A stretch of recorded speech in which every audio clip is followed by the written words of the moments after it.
একটা যেন সর্বদা স্বপ্ন মানায় আছে। আমার জীবন খাতায় প্রেম ভালোবাসার হিসেব কথা নেই, সেখানে আছে মৃত্যু যে কখন কখন আমাকে নিয়ে যাবে ঠিক নেই। তাই ভালোবাসা আমার কাছে মরিচিকা, তাই ঘর বাঁধার স্বপ্নটা একটা অবাস্তব রূপকথা। সেই রূপকথা রাজকুমার হয়ে তুমি তুমি কি আমার শূন্য হৃদয় ভরে দিতে পারো না শক্তিমান? হ্যাঁ শক্তিমান, জীবনের একটা দিনও যদি আমি তোমার শিবিরের স্বীকৃতি পাই, সেটাই হবে আমার জীবনের নারীর শ্রেষ্ঠ ধন্য জীবন। তাই আমাকে আমাকে তোমার চরণে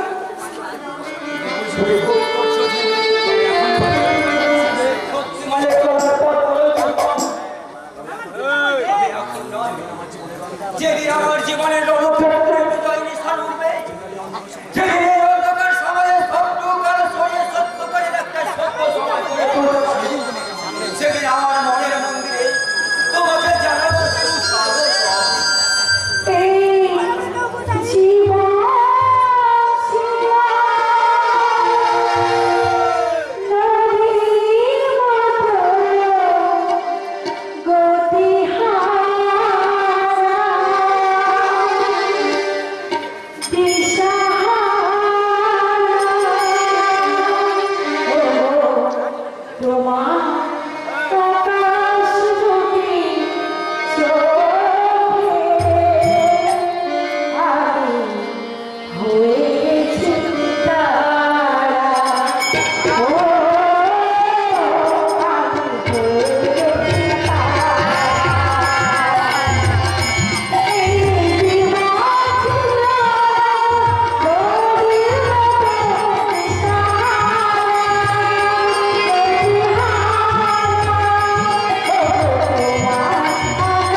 সর্বনাশ হয়েছে শক্তিমান।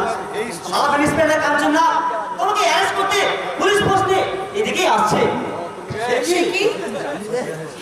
তুমি জানো কি করে? তুমি বা কে? আমি মিথ্যে যুক্তরাষ্ট্রে বলি হও হ্যাঁ অসহায় সত্য বাস্তবের কঠিন কঠোরের ঠক্কর খেতে খেতে যখন আমি ভ্রান্ত কবির মতো পথগুলি দেশে আড়া হয়ে পড়েছিলাম, তখনই দেবতা আমাকে ভাইয়ের মতো বুকের কাছে টেনে নিয়ে আমাকে বাঁচার পথ দেখিয়েছে। তুমি সেগুলো খেতে পারে যা শক্তিমান, নইলে পুলিশ হলো তোমাকে অ্যারেস্ট করে ফেলতে পারে। শক্তিমানকে অ্যারেস্ট করার মতো পুলিশ এখন এই দেশের বুকে জন্মায়নি স্বরূপ। শক্তিমান, তোমরা আমার জন্য ভেবে না, আমি তোমার ভিতরের খালি আত্মগোপন করতে চললাম। বিপদ বুঝে যে কোনো উপায় আমি পিছনের দরজা দিয়ে পালিয়ে যাবো। তোমরা সাবধানে থেকো, আমি চললাম। শক্তিমান, শক্তিমান! কি হবে? কি হবে স্বরূপ, কি হবে? ও যদি আমাকে সন্দেহ করে, পুলিশ যদি আমাকে সন্দেহ করে, আর আমরা যদি ধরা পড়ে যাই, তাহলে তাহলে শক্তিমানের সব প্ল্যান জীবন ছাড় হয়ে যাবে। না না, কোনোভাবে আমরা পুলিশের হাতে ধরা দেবো না। শোনো দিদি, পুলিশের সামনে আমরা একটা মিথ্যে নাটক করবো। মিথ্যা নাটক? হ্যাঁ, মিথ্যে নাটক। মনে করো আমি তোমার ছোট ভাই, আমি মিথ্যে নাটকের ছলে আমার নিজের অজান্তে আমি যদি কোনো অন্যায় করে থাকি, তাহলে নিজের ভাই মনে করে আমায় তুমি ক্ষমা করে দিও দিদি। কিন্তু তোমার কথা যে আমি কিছুই বুঝতে পারছি না। মনে করো আমি একজন মাতাল লম্পট, তোমার সঙ্গে একটা খারাপ সম্পর্কের টানে আমি তোমায় বিরক্ত করতে এসেছি। কিন্তু তারপর যদি তোমাকে পুলিশ ধরে নিয়ে যায়, আমাকে অ্যারেস্ট করলে আমি তো শক্তিমানকে বাঁচাতে পারবো দিদি। স্বরূপ, স্বরূপ! আর ভাবার সময় নেই। ওই ওই ওই পুলিশ, পুলিশ এদিকেই আছে। ওই ওই ওই এদিকেই আছে।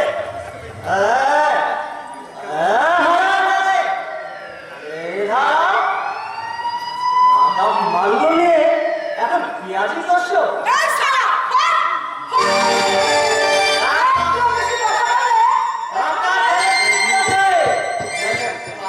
ঘরে চল।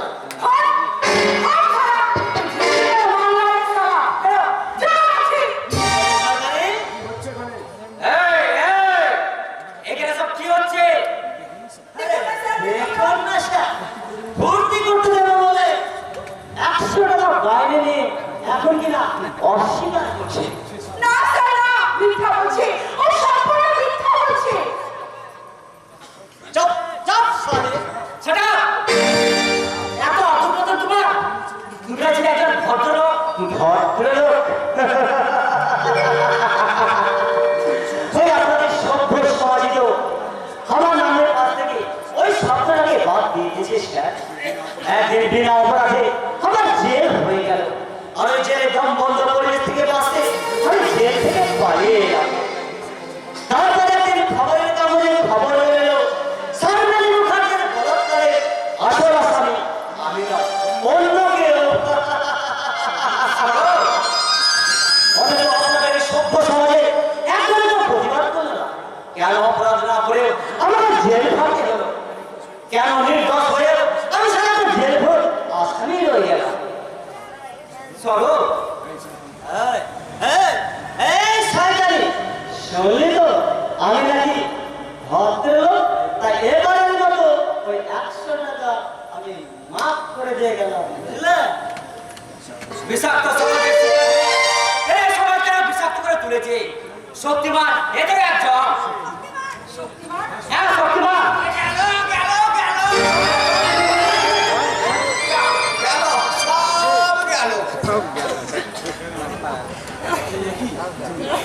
কি স্যার, আপনি আমি এ ভয়ঙ্কর কি করছেন স্যার? এই ঘরের মধ্যে আপনি কি করছেন স্যার? যত রাষ্ট্রের বড় হচ্ছ তুমি। আমার এত সুন্দর প্ল্যানটাকে দিলে তো ভেস্তে। প্ল্যান মানে? আরে শক্তিমানে গেলে আসতে পারে খবর পেয়ে তাকে ধরার জন্য সেই 7 সকাল থেকে ওই ঘরের মধ্যে ইঁদুর আর সোনার অত্যাচার সহ্য করে লুকিয়েছিলাম। আর তুমি দিলে সাথ দিয়েছে। আমি? হ্যাঁ, তুমি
তোমাদের নারী জীবন সার্থক।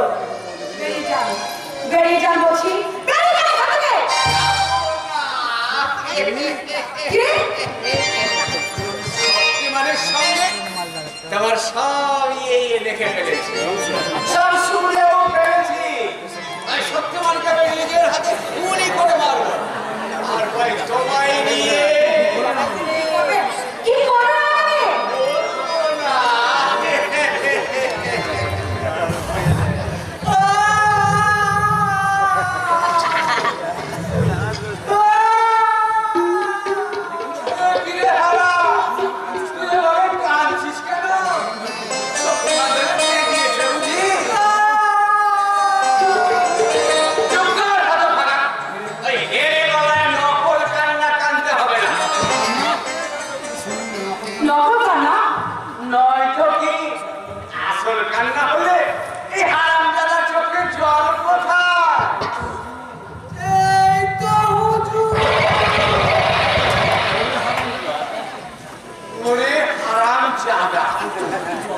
তোর চোখে এত জল ছিল, তুই তো দেখছি কান্নাতে মেয়ে ছেলেকেও হারিয়ে দিলি রে। কাঁদছিলি কেন বল, তাই বল। হুজুর, আপনি যদি গাছের ওখান তলারও কুড়ান, আমরা কি খাবো হুজুর? তার মানে কি বলতে চাইছি তুই? আমার সাথে ফুলবাড়ি বিয়ে হালিউড আর বাচ্চা পয়দা করা ছাড়া বাকি সব কিছু হয়ে গেছে হুজুর। হারামজাদা, তাহলে বাকিটা রইল কি? আছে হুজুর। কি? কবে বিয়ে করবো, কোথায় ফুলসজ্জা করবো, আর কি লজ্জা পয়দা করবো, সেটাই তো ঠিক করা বাকি আছে হুজুর। ঠিক করার আগে বিয়ের কাছে ভালো করে জেনে নে, তোর ভাবির ঘরে থেকে সিল কাটতে ঢুকেছে, না তুই অন্যের ঘরে সিল কাটতে ঢুকে পড়েছি। এ কথার মানে? এই কথার মানে হলো, যার সঙ্গে তুমি বিয়ে করবে বলে স্বপ্ন দেখছো, সে আজ শক্তিমানের বাগদত্তা। হ্যাঁ,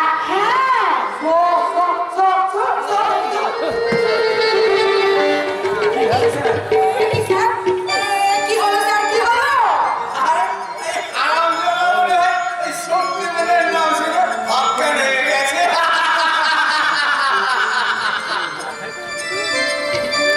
তুমি চাকরি পিস্তল ধরবে না। আমিও তো চাই সেলিম, সচ্চা ইনসান পড়িয়ে সব ডাক্তারি প্যাটা ঘর বানাতে। लेकिन वो रहमान उस्ताद আমাকে ফের পুরা ধাঁধায় নামাতে চায়। ওই ওস্তাদই তোমার জীবনটাকে শেষ করে দিয়েছে শের ভাই। সেই ছোট্টবেলাতে ওস্তাদ যদি তোমার হাতে চাকু পিস্তল তুলে না দিয়ে ওই খাতা কলম তুলে দিত, তাহলে কি আজ তুমি গুন্ডা মারতে পারতে শের ভাই?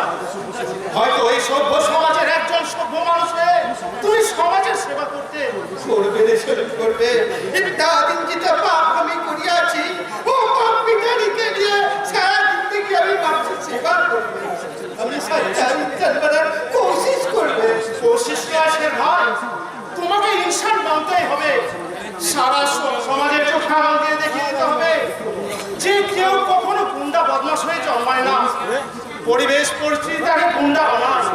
ছেলে আবার মানুষের ভালোবাসাতে একটা শয়তান ইনসান হয়ে যায়। তো ঠিকই বলিয়াছিস ছেলে, সব নামকে শয়তান সে ইনসান বানিয়েছে। আমি সমঝে লিয়েছি প্যার মোহব্বত আর মমতা के बिना कोई आदमी इंसान बनते पारे ना। लेकिन ममता देने वाले असली माँ बाप और गुण আছে। সেলিম তো বলতে পারে। আমি জানি না শের ভাই, হয়তো ওস্তাদ বলতে পারবে।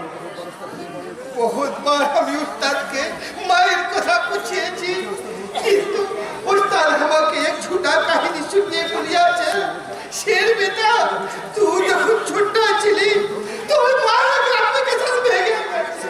শের ভাই ইসলিয়ে মায়ের কথা याद আমার বহুত গুসা হতো। इसीलिए শিরাবের নেশায় বুধ হয়ে শের ভাই তুমি अभी ये बिल्कुल बात नहीं चिपने আমার মা भी নেই বাবা আমি তো আছি রে বাবা। এ বাবা বলে রেখেছিস না? তাই তো এখন থেকে আমি তোর বাবা আর আমি তোর মা। এই ছেলেটা, আজ আমার একটা কাজ করে দেবে বাবা। কি কাজ বাবা আমার এই ছোটটা বড্ড একাগ্র। তোমরা এর দায়িত্ব নেবে? দায়িত্ব এক ছেলে যখনই ওর দুঃখ জীবনের কথা ভেবে ভেবে ওর মন খারাপ করবে, তখন তোমরা ওকে সান্ত্বনা দেবে, ভালো ভালো কথা শোনাবে। কি বাবা, পারবে না? নিশ্চয় ভালো পারো বাবা লক্ষ্মী ছেলে। তোমাকে যে আরো একটা খুব কাজ করতে হবে কি বাবা। কাজ পারো বাবা তোমার দিদির সাথে আমার ওই ছেলেটার বিয়ের ব্যবস্থা করতে হবে। পাগলা বাবা বাবা তুই আর আমার করছে বাবা, স্বপ্ন বড্ড ভালো রে। সে তোকে ভীষণ ভালোবাসে বাবা আর সেই মেয়েটা পাশে থাকলে ওই রহমানস্তার তো দূরের কথা, চমকের কাছে মিলবে না। পাগলা বাবা বাবা আমি যাই, আমার যে আর একটা বড় কাজ বাকি আছে। কি কাজ বাবা আমার বড় খোকাকে খুঁজে বের করতে হবে। বড় খোকা? হ্যাঁ, 22 বছর আগে সেও যে আমার জীবন থেকে হারিয়ে গেছে। তাকে খুঁজে না পেলে আমার যে জীবনে প্রতিশোধ নেওয়া হবে না। আমি যাই বড় খোকা।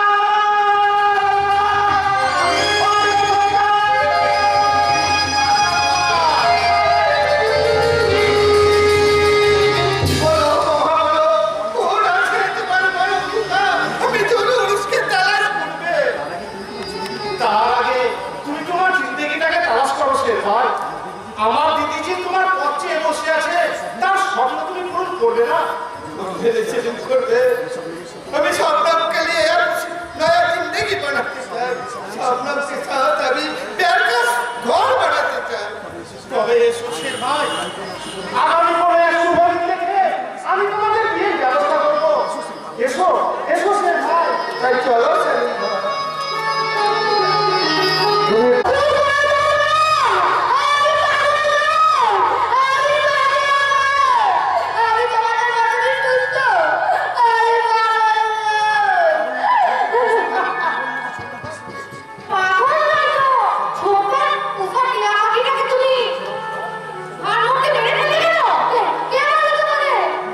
আমি নিজের চোখে দেখেছি। না না, মিথ্যে নয়। এই তো কিছুক্ষণ আগে দেখলাম তুমি পাখিটাকে ছোলা খাওয়াছিলে। পাখিটা সামান্য একটু হাতে কামড়ে দিল, তাকে তুমি খাঁচা থেকে বার করে আর মুখকে দিয়ে রাস্তায় ছুটে পালিয়ে রাস্তায় চুপ করো ঠাকুর, যে তুমি চুপ করো। কেন তুমি মিথ্যে কথা বানিয়ে বানিয়ে করে আমাকে কি প্রমাণ করতে চাও যে আমি পাগল? পাগল করে দেবে। হে পাগলি বউটা দেখছে আমাদের সবাইকে পাগল করে দেবে। কি হয়েছে দাদা শোনা? হে দেখলে সেটাই পার্টি অনুষ্ঠানে ফেরার সবাই বাগানে দিয়ে দেখি বাগানের ফুলগুলো সব ছিঁড়ে এলোমেলো হয়ে পড়ে আছে। সে কি? মহালিকে জিজ্ঞেস করতে সে বলল ফুলগুলো নাকি এই বৌমা ছিঁড়ে ফেলেছে। সর্বনাশ! ছোটার এত শখের বাগান, আর কত হাজার কাজের মাঝে ও ছোটা সে বাগানটাকে সাজিয়েছে। আর ছোটা যদি এসে দেখে তার শখের বাগানটা নষ্ট করে দিতে পারে, আমাকে আগুন জ্বলে উঠবে। আমি তোমাদের এমন করে বলবো যে আমি আগুনে মারিনি। তাহলে কে এরকম করে করেছে? আমরা? তুমি বলে যাচ্ছো? হ্যাঁ, তোমরাও। আমার কাছে তুমিই ছিঁড়ে এসছো বাগানের ফুল। সর্বনাশ, ধর্ষণের সাথে কি আপাতত মরে গেল।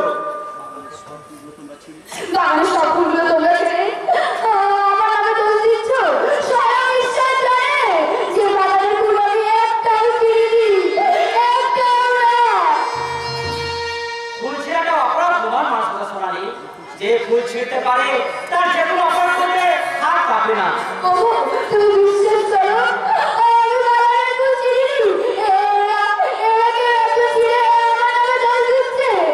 আমি বাগানের ফুল ছিঁড়িনি, তুমি বিশ্বাস করো। কে বলেছে এসব কথা? এই তো আমি দেখে এলাম বাগানের প্রত্যেকটা ফুল অক্ষত রয়েছে। তাহলে দাদা শোনা বললো আমি বাগানের ফুলগুলো ছিঁড়ে মাটিতে ফেলে দিয়েছি। কি মুশকিল, আমি আমার এই সব কথা কখন বলতে গেলাম? আর আমি 3 দিন ধরে বাগানের দিকেই যাইনি, তবে বাগানে ফুলের খবর কি করে জানবো? আরে সেটা যেখানে আছি, আমি কি বৌমাকে এইসব কথাগুলো বলেছি? আমি তো কিছু শুনিনি। তুই শোনি? তুমি যে এই কথা বলো আমি ওই টিয়া পাখিটাকে, তার মানে তোমরা? কি আবল তাবল বলছো স্বর্ণালী? এই মাত্র আমি টিয়া পাখিটাকে ছোলা খাইয়ে এলাম।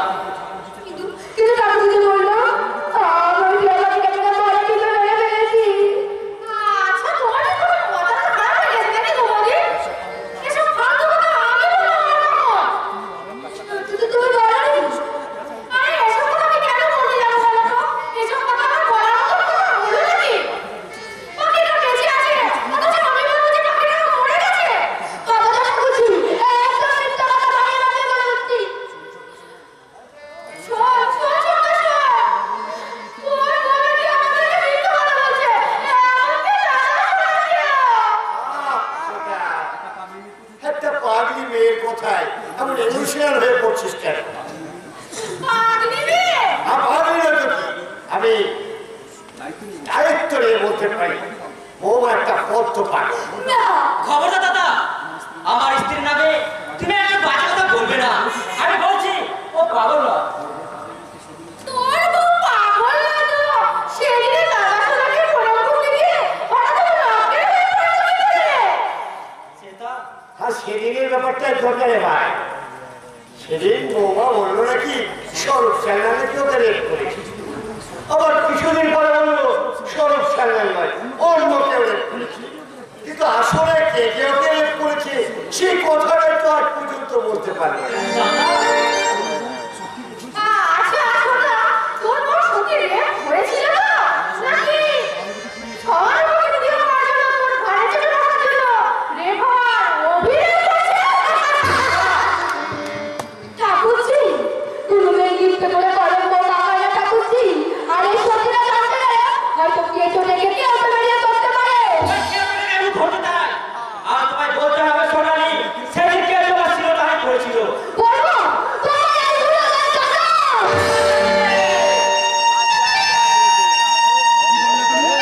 কি বললে তুমি? আমার দাদা সেটা দেখতে নেব, পৃথিবীটা থরথর করে কেঁপে ওঠেনি তো, বাতাস বন্ধ হয়ে যায়নি তো, সূর্যটা আজ আকাশের বুকে মুখ লুকায়নি তো, কেউ না জানলে তোরা তো জানিসই বোন, আমি একটা যোগী মানুষ, জীবন ব্রহ্মচার্য পালন করে চলেছি। অন্তর থেকে আমি মা বোন বলে শ্রদ্ধা করি, তাই তো আজ পর্যন্ত আমি এটা করিনি।